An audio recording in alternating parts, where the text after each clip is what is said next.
सतना के बाद मैहर जिला भी हम इसी लेक्चर में डिस्कस कर लेते हैं दोस्तों, है ना। इसी लेक्चर में डिस्कस कर लेते हैं। तो आपको जानकारी के लिए बता दूं, मैहर मध्य प्रदेश राज्य का 55वां, कौन से नंबर का, 55वां मध्य प्रदेश राज्य का 55वां और रीवा संभाग का 6वां जिला है। रीवा संभाग का 6वां जिला है। रीवा संभाग में वर्तमान में 6 जिले आते हैं, 6वां जिला है। तो मध्य प्रदेश का 55वां और रीवा संभाग का 6वां जिला है, जो वर्ष 2023 में अस्तित्व में आया है, यानी वर्ष 2023 में। तो 5 अक्टूबर 2023 को जिला बनाया गया है ना। सतना जिले से अलग होकर अस्तित्व में आया और जिला बनाया गया। सतना जिले से अलग करके जिला बनाया गया।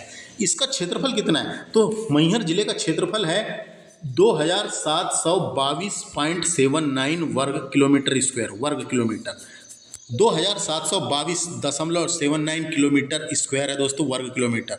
यह जिला उत्तर प्रदेश के प्रयागराज और मध्य प्रदेश के सतना जिले से घिरा हुआ है। यह जिला उत्तर प्रदेश के प्रयागराज और मध्य प्रदेश के सतना जिले से घिरा हुआ है ना। इतना याद रखना है। मैहर में नगर पालिका निगम कार्यरत है, जो 24 वार्ड से मिलकर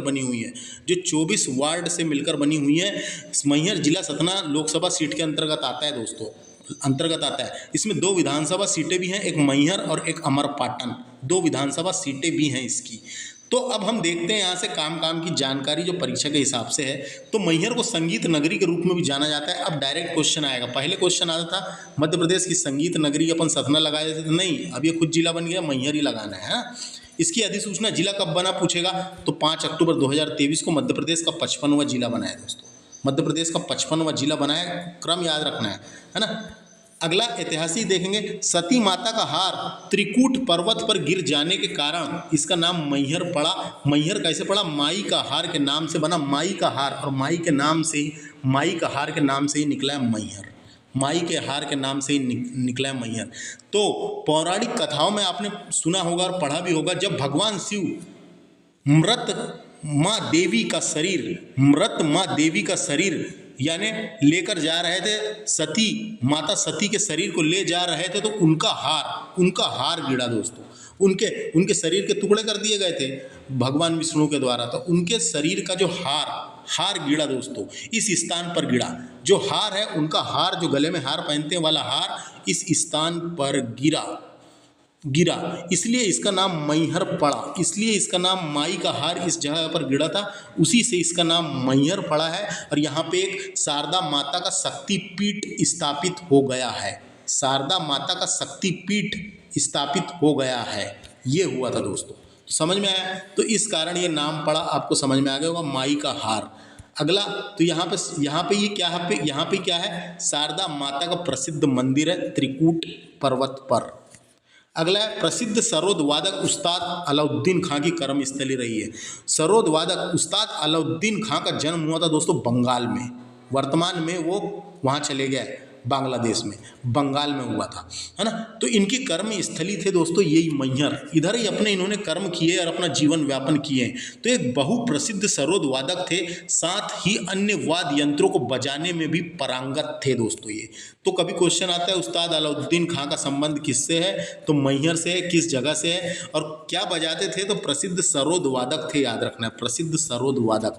अगला फैक्ट है, मैहर सतना जिले से अलग करके नया जिला बनाया गया, याद रखना है। किससे अलग करके, ऐसे क्वेश्चन आ जाते हैं सतना से। मैहर जिले में मैहर तहसील शामिल किया गया है, अमरपाटन तहसील है और रामनगर तहसील, यानी 3 तहसीलों को मिलाकर ये जिला बनाया गया है। वो तीनों तहसील के नाम है मैहर तहसील, अमरपाटन तहसील, रामनगर तहसील, वर्तमान में शामिल है ना। इतने याद रखना है। मैहर मध्य प्रदेश का अंतर्वर्ती जिला है दोस्तों। अंतर्वर्ती यानी इंटरमीडिएट डिस्ट्रिक्ट, ऐसा जिला जो आजू बाजू से जिले को छूता है, ना कि किसी अदर जिले को छूता है, यानी ना कि किसी अदर राज्य के जिले को छूता है, अदर स्टेट के जिले को छूता है। इस वैसे जिलों को बोलते हैं अंतर्वर्ती या इंटरमीडिएट डिस्ट्रिक्ट। इसके पहले मध्य प्रदेश में 17 जिले अंतर्वर्ती थे। तो इस जिले का गठन होने के बाद 18वां हो गया दोस्तों, 18। अंतर्वर्ती मध्य प्रदेश में अंतर्वर्ती जिलों की संख्या 18 हो गई है, याद रखना है। तो ये मैहर भी एक अंतर्वर्ती जिला है। गिद्धराज पर्वत मैहर जिले के रामनगर तहसील में देवराज नगर में स्थित एक पर्वत है जिसका नाम है गिद्धराज पर्वत। गिद्धराज पर्वत यानी गिद्ध का पहाड़ बोल सकते हैं, हम गिद्धा पहाड़ बोल सकते हैं, जिसका अर्थ होता है गिद्धों का पर्वत। गिद्धों का पर्वत सतना जिले के मैहर के रामनगर तहसील में स्थित एक पवित्र पर्वत है। धार्मिक, पुरातात्विक एवं पर्यावरणीय महत्व रखता है ये अपने आप में, ये पर्वत, याद रखना है। अगला फैक्ट है, शारदा माता का प्रसिद्ध मंदिर मैहर में स्थित है दोस्तों, मैहर में स्थित है। तो ये आप जानते होंगे, त्रिकूट पर्वत पर माँ शारदा का पवित्र भव्य मंदिर स्थित है। वहाँ काफ़ी श्रद्धालु जाते हैं, अपनी मनोकामनाएं मांगने माँ से और दर्शन करने जाते हैं, है ना। तो ये याद रखना है दोस्तों, त्रिकूट पर्वत पर स्थित है, मैहर में है। अगला है, मैहर में आला उदल का अखाड़ा स्थित है दोस्तों। तो आला उदल का अखाड़ा मैहर में बना हुआ है दोस्तों। ऐसा माना जाता है कि एक ऐसा मंदिर है यहाँ पे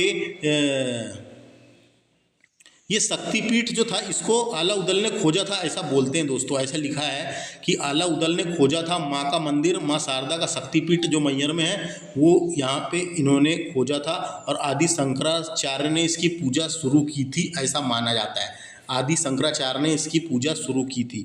तो विश्व का इकलौता ऐसा मंदिर है जहाँ आज भी 2 वीर योद्धा पूजा करने आते हैं पर दिखाई नहीं देते, ऐसा माना जाता है दोस्तों। वहाँ की परंपरा के अनुसार मैं आपको, वहाँ की पौराणिक कहानियों के अनुसार मैं आपको बता रहा हूँ। तो आला उदल कौन थे? तो महोबा के राजा था, एक महोबा का राजा परमार्दी देव के दरबार के दो महान योद्धा थे दोस्तों। आला उदल जो थे महोबा के 2 वीर योद्धा थे और महोबा का एक राजा था जिसका नाम था परमार्दी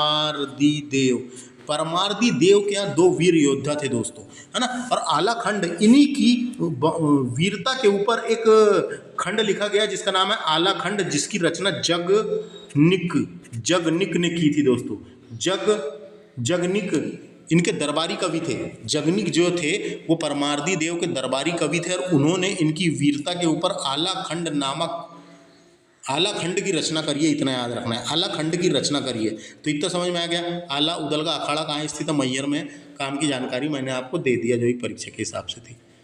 बात करते हैं, अगला फैक्ट है, तमसा नदी का उद्गम मैहर तहसील के झुकेरी गांव से हुआ है। तमसा नदी बहती है यहाँ पे। तमसा नदी को टोम्स नदी भी कहते हैं। इसका उद्गम मैहर तहसील के झुकेरी गांव से हुआ है, याद रखना है। मैहर शहर राष्ट्रीय राजमार्ग 135 BG यानी नेशनल हाईवे 135 BG पर स्थित है, याद रखना है। मैहर शहर जो है 135 BG पर स्थित है। आर्थिक उत्पादक इकाइयाँ लगी हुई है यहाँ पे। तो मैहर सीमेंट फैक्ट्री दोस्तों, चूना निकलता है इधर साइड, तो चूने से ही तो सीमेंट बनती है। तो यहाँ मैहर सीमेंट फैक्ट्री है। रिलायंस सीमेंट फैक्ट्री भी स्थापित है और KGS सीमेंट फैक्ट्री भी है।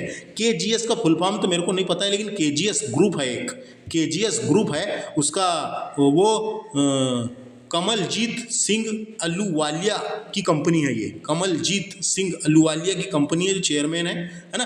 तो KGS ग्रुप है, तो उसी ग्रुप के द्वारा सीमेंट भी बनाई जाती है, तो ये याद रखना है ना। तो Maihar cement factory, Reliance cement factory, KGS cement factory यहीं स्थित है। मैहर जिले की पहली कलेक्टर बनाया गया था जिसका नाम था रानी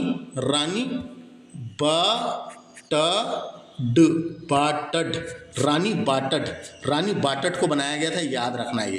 रानी बाटड को मैहर जिला का गठन किया गया। तो अब मैहर जिले का गठन किया जाएगा तो पहला कलेक्टर तो बनेगा ना, बिना कलेक्टर के जिला कैसे चलेगा। तो मैहर जिले की पहली कलेक्टर रानी बाटड को बनाया गया था, याद रखना है।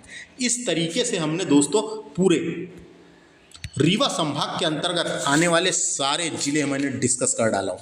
कौन से रीवा डिस्कस किया, रीवा के बाद मऊगंज डिस्कस किया, फिर सीधी डिस्कस किया, फिर सिंगरौली डिस्कस किया, सिंगरौली के बाद मैंने सतना जिला डिस्कस किया, सतना जिले से अलग करके मैहर जिला बनाया गया, उसको डिस्कस किया। वीडियो लंबा हो गया होगा तो कोई बात नहीं, लेकिन जानकारी पूरी देने की मैंने कोशिश की हूँ। तो मेरे द्वारा ये लेक्चर अगर पसंद आएगा, प्रीवियस लेक्चर्स देखने के लिए मेरे चैनल को विजिट कर सकते हैं। थैंक्स फॉर वॉचिंग दोस्तों, नमस्ते।